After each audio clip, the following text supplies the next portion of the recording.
c'est à la fin mars que Clémence et moi nous sommes partis au Népal.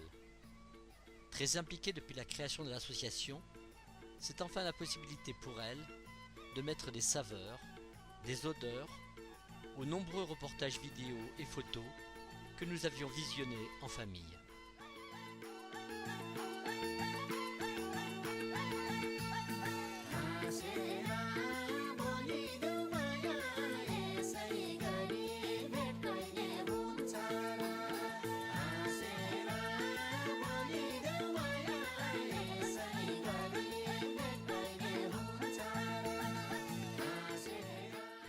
Accompagné de Dan, l'objectif de ce voyage étant de rejoindre, non sans difficulté, Simjung, par des villages isolés et d'y effectuer encore et toujours un travail de dépistage.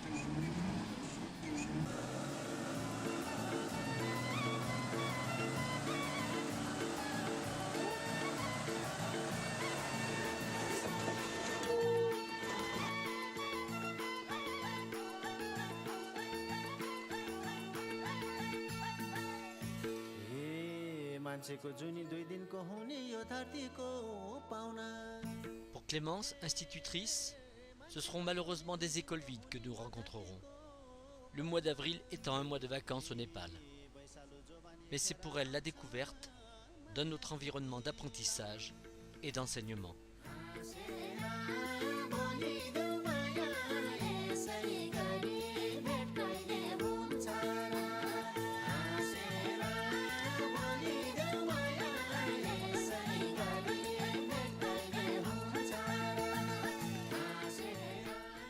Après une longue montée, nous rejoindrons le village d'Abrik. Ce village, je l'avais déjà visité en 2014 avec le docteur Marie Siro. Le village a été dévasté par le séisme du samedi 25 avril 2015 et il n'a toujours pas été reconstruit. Ici règne une très grande pauvreté. Malgré tout, la vie continue.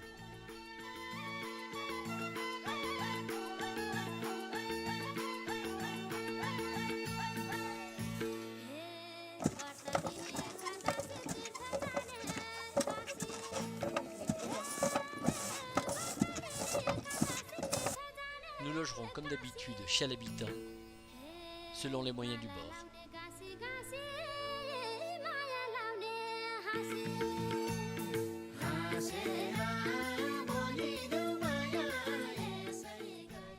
Pour nous deux, ce jour-là restera gravé dans nos mémoires.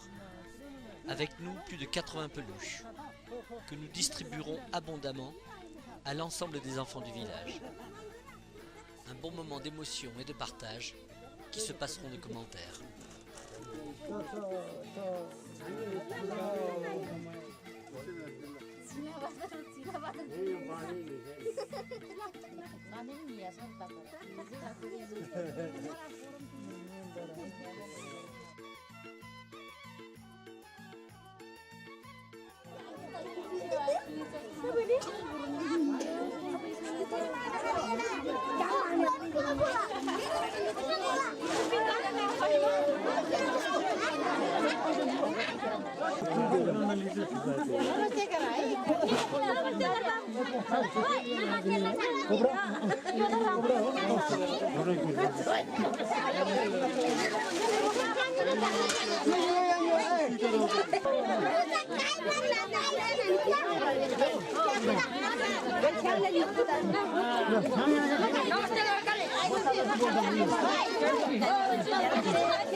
Dans le cadre du dépistage médical, ce sont 3 enfants qui nous intéresseront et que l'association devra prendre en charge.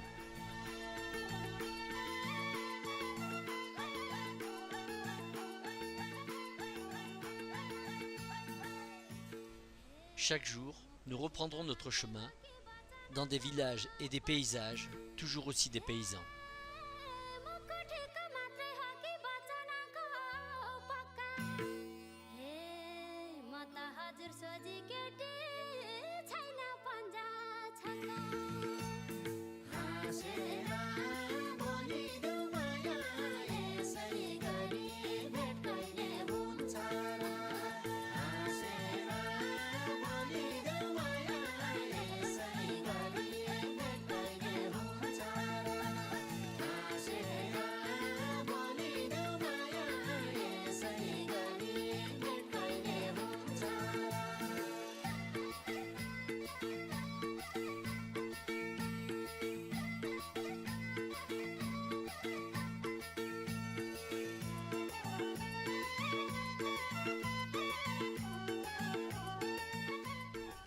Notre avant-dernière journée de marche nous amènera au gros village de Barpak.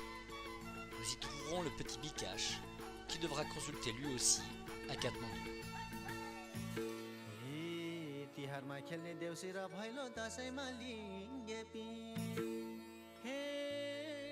Enfin, c'est dans le village très pauvre de Pokhari que nous effectuerons notre dernière étape médicale.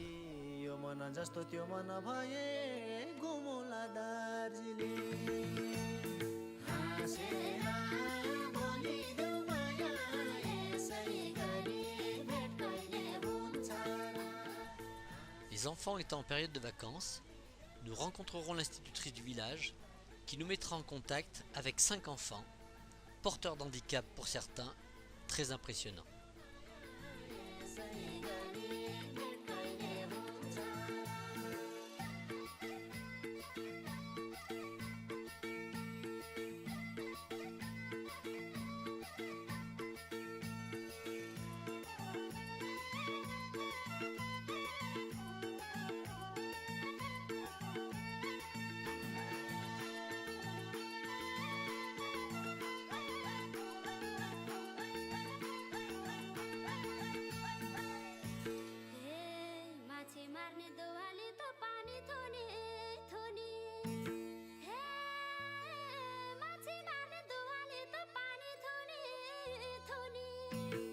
Dan réussira dans les mois suivants une prise en charge collective de ses 5 enfants dans l'hôpital de Banepa à Katmandou.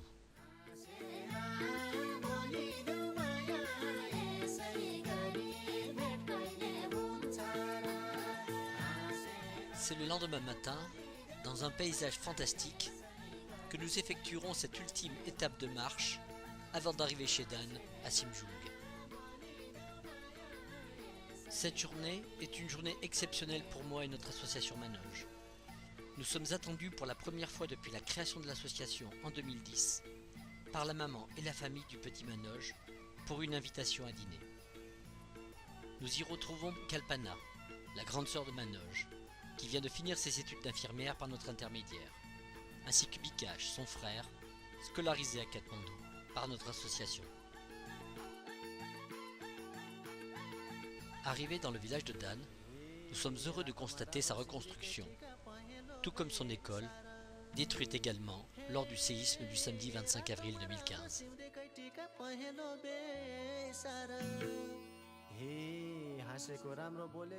Nous effectuerons notre visite au dispensaire pour constater que nos équipements sont bien en place. Ambulance, étagères, lits, ordinateurs, etc.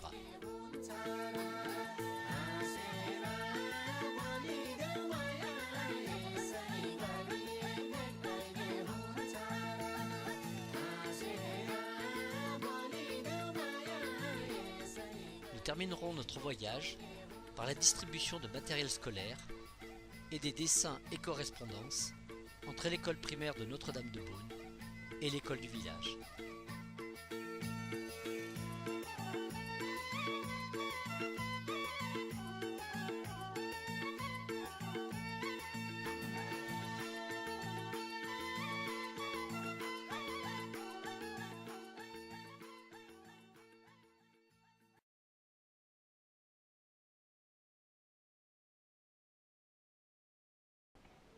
Par le micro. Namaste. Namasté. Non, j'ai dit namaste. Alors on recommence. Pouf, deuxième. Namaste. Pouf, troisième. Namaste. Bon alors 4e jour, on est à Bric. Ouais. On va distribuer les peluches dans d'ici 1 heure ou 2. Aujourd'hui il fait très chaud, on en a chié parce que c'était notre premier jour de marche. Alors nous sommes en route pour Dartshey, 3295 mètres. Et c'est Clémence qui nous montre le chemin, qui est en tête. Allez, suivez-moi. Parce que c'est une pro. Qu'elle a la caisse.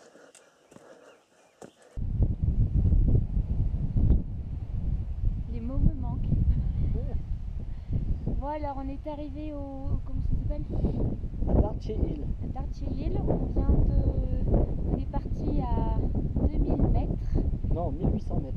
1800 mètres d'altitude et on a atteint 3003. 3200 40. Donc 1500 km, 1500 mètres de dénivelé positif. Voilà, je suis fatiguée et là maintenant on va manger. C'est le meilleur moment de la journée. Pieds nus.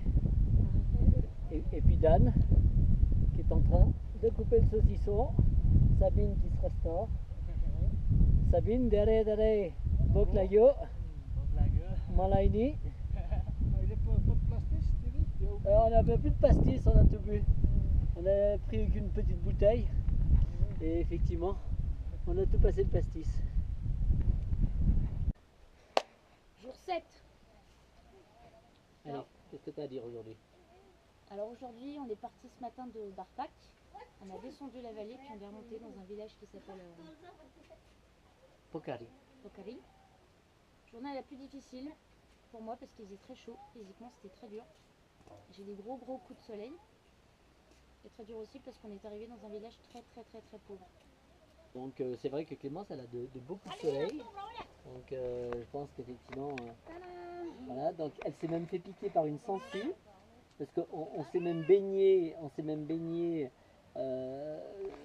Non, c'est pas en se baignant, c'est dans la montée. ouais, mais on s'est quand même baigné là-bas en bas. Ouais. Et du coup Ouais, parce qu'on s'est baigné dans une rivière. dans une rivière, on a pris une petite demi-heure pour tous se baigner, c'était assez sympa, tout le monde en culotte. Ouais, Donc, tout le monde en culotte, ouais. Et puis là on est arrivé dans un village, Pokari. Pokari, voilà. Qu'est-ce que tu en dis, Clément? Bah, c'est très pauvre, non, vraiment très pauvre. Enfin, on en avait déjà vu des pauvres, mais là c'est un peu rude. Et puis là on en a profité, enfin c'était le but, mais du coup on a rencontré plusieurs personnes que l'association va pouvoir prendre en charge. Donc ça c'est très dur parce que c'est les premières déformations physiques que je vois vraiment. Et ça c'est un peu dur à regarder quand même. Donc là on a été assez productif entre guillemets parce qu'en gros il y a 5 ou 6 cas que l'association va peut-être pouvoir Oui, donc essentiellement des enfants, hein, puisqu'on se concentre sur les enfants, le plus âgé à 15 ans. On n'a pas loupé notre coup là sur ce village-là. Il y en a encore 2-3 villages en fin de compte sur lesquels on pourrait avoir des surprises parce que c'est vraiment des villages très pauvres et les gens sont loin de tout centre de santé et du coup ils ne consultent pas. Alors tellement loin que là vous ne le voyez pas à la caméra, mais il y a des personnes qui passent derrière et qui nous regardent justement en train de parler, qui se disent mais ils sont vraiment débiles ces gens, ils parlent à un appareil. Voilà. Donc voilà, donc papa m'a annoncé dans l'après-midi qu'on dormait ici, j'avoue que j'ai eu un petit peu peur. Et bon finalement on est tombé sur une maison quand même assez propre et les murs sont en terre donc j'espère que normalement il n'y a pas d'araignée.